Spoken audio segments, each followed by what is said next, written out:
Hi, everyone. Welcome to the Bold, Beautiful Borderline podcast. It's your host, Sarah, and I'm on my own today. We're going to be talking about what is the highly sensitive person. Many of you have probably heard that term. Maybe you've sort of identified with that term. I wasn't really all that aware of what it was. It's not a clinical term. It's not a diagnosis. I wasn't taught it in school. And so I just haven't found myself down that kind of rabbit hole on the internet to learn about it. I wanted to learn about it. I wanted to share about it because it was recently mentioned in a training that I was in. So we're going to dive into that. But before we do, for those of you who are on Patreon, a new bonus episode went out today where Talon and I talked about sort of this cycle of defensiveness that can happen that leaves us maybe feeling rejected or abandoned. And Talon and I went through that cycle a couple of days ago and very successfully found our way through it. I was very proud of myself. I was really proud of him. So head over to Patreon to listen to that episode and a ton of other content. Okay, so let's get into the highly sensitive person. I was recently in a DBT training. I'm taking a 4-part DBT training for continuing education units for my license to practice social work.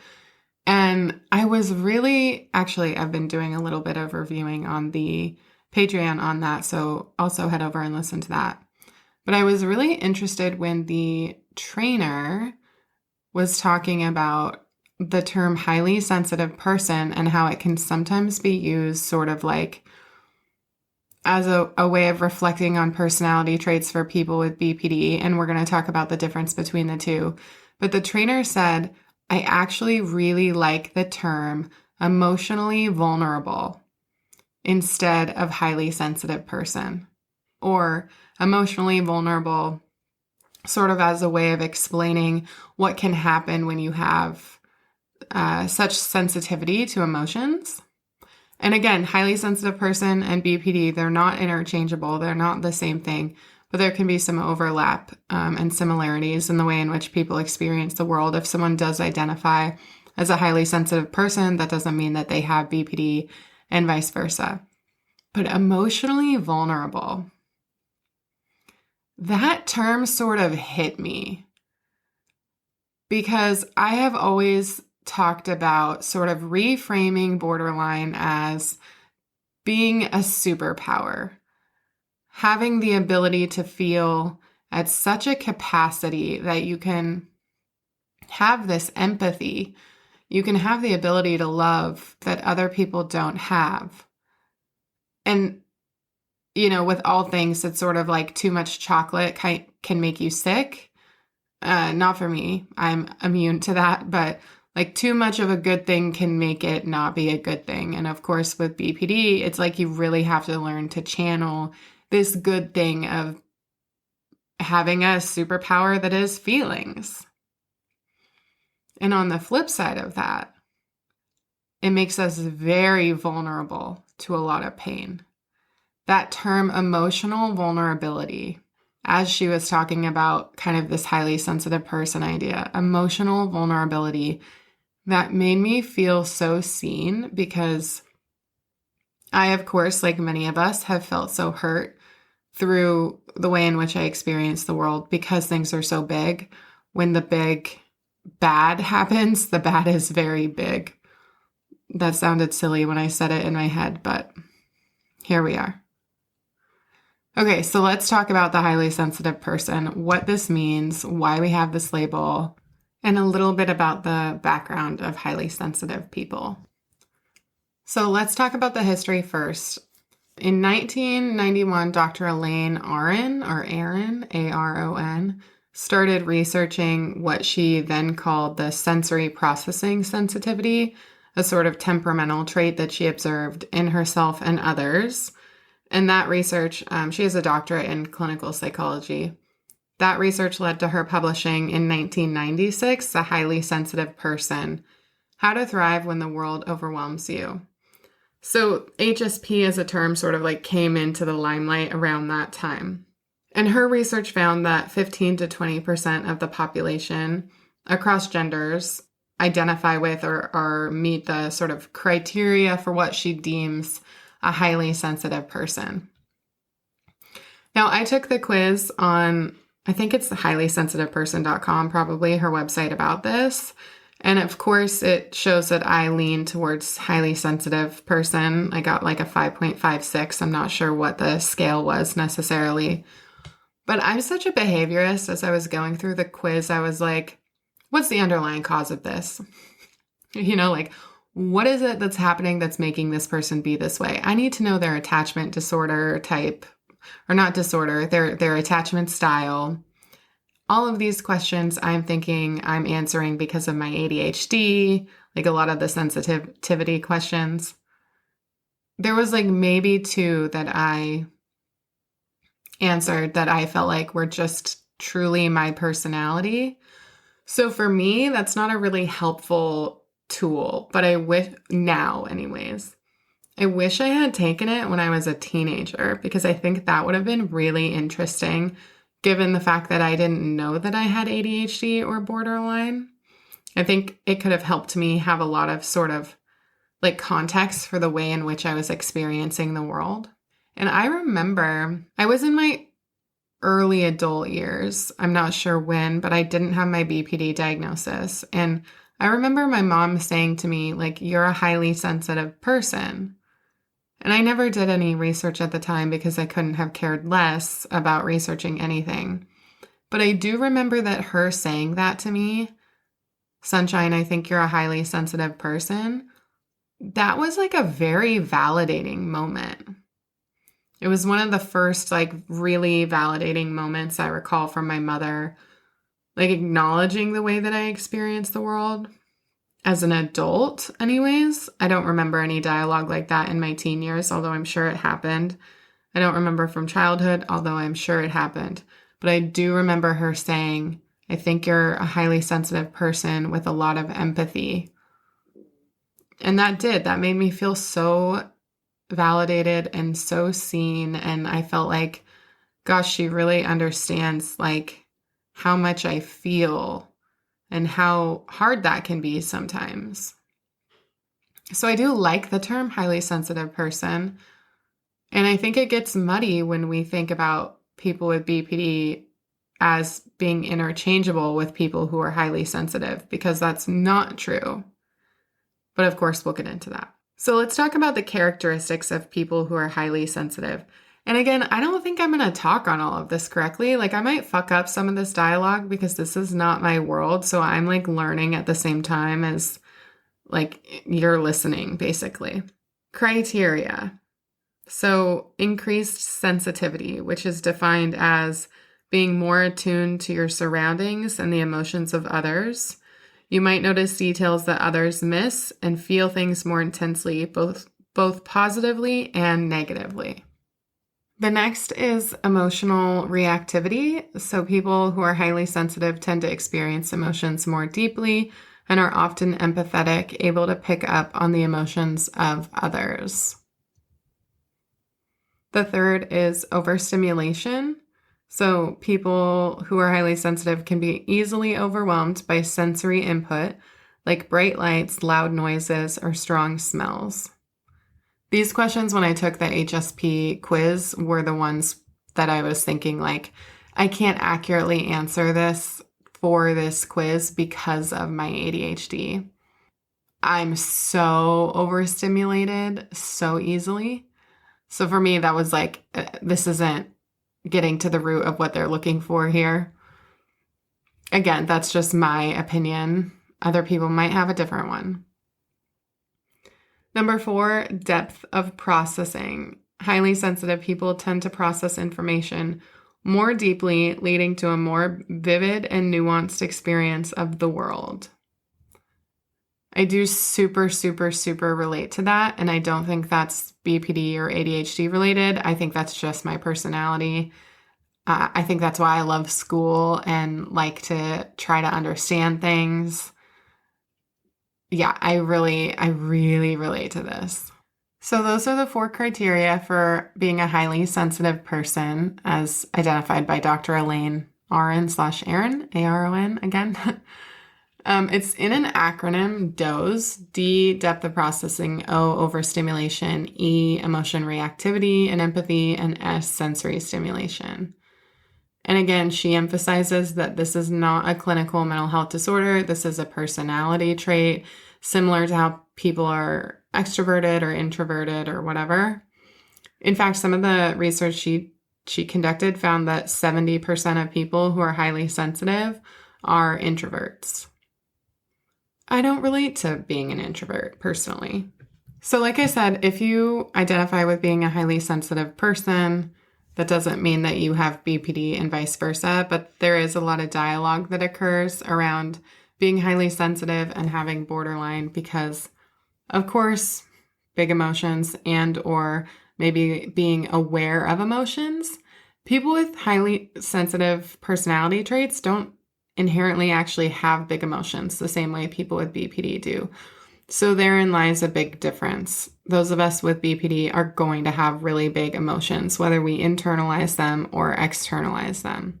So that emotional sensitivity really is like, hello, borderline, and not highly sensitive person when the emotions get in the way of our goals or our ability to function. Get in the way, meaning without support. We know that with support, whether that's DBT or medication or some other form of treatment, we know that this doesn't have to be the case, but inherently those emotions can make it pretty hard to function. That's not the same for people with HSP. People tend to reject or push away their emotional sensitivity when they have BPD because it's so difficult to live with. We also have a hard time trusting others. That's not necessarily true with people who are highly sensitive. And we expect to be hurt by others. And that's not true inherently for people who are highly sensitive. So you can see that like having that emotional sensitivity doesn't mean that your life is impacted by emotional sensitivity or that term emotional vulnerability. I think it's also probably true that historically, I don't know that this is so true anymore, but historically therapists might have been like, oh, you're a highly sensitive person. That's sort of a personality trait, and overlook the possibility of having a deeper like clinical diagnosis like BPD or PTSD or something like that. There is a similarity there. People who are highly sensitive often have childhood trauma or, what used to be considered like a sort of quote unquote troubled childhood. And they might, because of the sensitivity, sort of experience turmoil or trauma in a more significant way just by that sensitivity. And that can kind of like result in some complex experiences, I would imagine, for people who are highly sensitive. Trauma is trauma for anyone. And I know as a person with borderline, if there's like any more trauma happening in my life, one or two things happen. One, I completely dissociate and I'm like, that happened. Or two, I am unwell. My life is falling apart. This trauma is ruining my life. It's ruining my identity. I can't believe this is happening to me. Nothing good is ever going to happen to me again. My life isn't worth living. Like I go down that spiral. I don't know that people who are highly sensitive are going down that spiral necessarily. It's a pretty unique spiral. Another similarity is people who are highly sensitive experience high empathy. They pick up on subtle cues. They're really aware of other people's emotions. Those of us with BPD are also hyper aware of other people's moods or reactions, especially if we are in an environment where we expect to be invalidated or feel rejected. Again, I think that that's the difference there, is the expecting rejection or looking for it. Because ironically, looking for rejection helps us feel safe. Knowing that it's coming and predicting it and then being able to prepare for it helps us feel safe. A very unique process indeed. And then the last three things, there is no overlap between borderline and HSP, and that's self-harm, suicidal ideation or attempts, and impulsivity. Those are not traits of people who are highly sensitive. So people who are highly sensitive, let's talk about how to support yourself. Downtime. Downtime, baby. Take some time away from all of the emotions that you're feeling and all of that sensory input. Get in your space, your quiet space, whatever it is that helps you reset, recharge, feel safe. That's the same for people with borderline. Take some time. I love alone time. Sensory regulation. Similar to probably those of us with ADHD, sensory stuff and managing it, super important. I love a fidget toy. I have to have my headphones or my noise canceling headphones with me. I always have an Ativan in my purse just in case I need it. What else is helpful with sensory? Making sure that you have safe foods in your house. Letting yourself sit in weird ways or get up and move your body, even if you're in a meeting, super important. Self-compassion. That's the last strategy that I can think of for people who are highly sensitive off the top of my head. Self-compassion. Dr. Kristen Neff used to be like the guru on this. I don't know if there's a new guru, but she's got a ton of YouTube videos and I think a couple of books on the concept of self-compassion. I see self-compassion as a way for achieving like neutral sense of self. I don't see a path to self-like right now, but I see a path away from hating myself. And self-compassion is the way in which I'm practicing achieving that rather. So anytime I hear myself say something like, "You're so fucking stupid, I hate you," I really try to stop and interrupt that and say like, okay, I'm learning. I made a mistake. It's okay. Fucking up the coffee maker this morning doesn't mean I need to die. Like literally talking and saying that to myself is an act of self-compassion. I actually would be interested to know how you guys practice self-compassion. That would be really cool. Send me an email or a DM on Instagram or whatever, because I would love some new ideas and I would love to share some new ideas. But that's the highly sensitive person overview and the way it relates to BPD and doesn't relate to BPD. And some of the risks when we say people who are highly sensitive and people who have BPD are interchangeable. They're not. Probably most of you know about HSPs more than I even do and know that already. But if you're a new person listening and you've never heard of a highly sensitive person, people with borderline don't inherently have the traits of being highly sensitive. Okay, guys, thank you for listening and see you next week. Hi, listeners. Thank you for tuning in to the Bold, Beautiful Borderline podcast. I hope you enjoyed the episode today. If you liked what you heard, don't forget to subscribe, rate, and leave a review on Apple, Spotify, or wherever you get your content. That is super helpful for me. It helps us find additional folks who want to listen to the show, want to feel seen, family members who want to learn, and partners who want to understand. If you want to follow along to more than just the podcast, find us on Instagram at Bold Beautiful Borderline, find me at Borderline from Hell, or head over to boldbeautifulborderline.com where there's information, resources, a place to leave a voicemail to be heard on the podcast, which I love, and just general content. All of that information can be found in the show notes. And if you want to get exclusive content, which is bonus episodes, journal prompts, worksheets, all sorts of extra stuff, sometimes videos of me with my hair very crazy with kind of impulsive borderline rants, head over to Patreon and consider becoming a member. That is super helpful with creating content that allows me to destigmatize BPD and all of the other wild mental health struggles that we discuss on the podcast. A huge thanks to everyone who joins on the podcast to share their story and just generally helps keep this thing alive. Especially my friend Corey Evans from the Evergreen Band. He produced and created the music that is the intro and outro for this show, as well as the cover art that was created by my husband, Talon Abbott. Their information is found in the show notes. All of the information discussed in the podcast is purely personal experience. This is not medical recommendations. This is not therapy recommendations. There's no producer for this show. It's all me.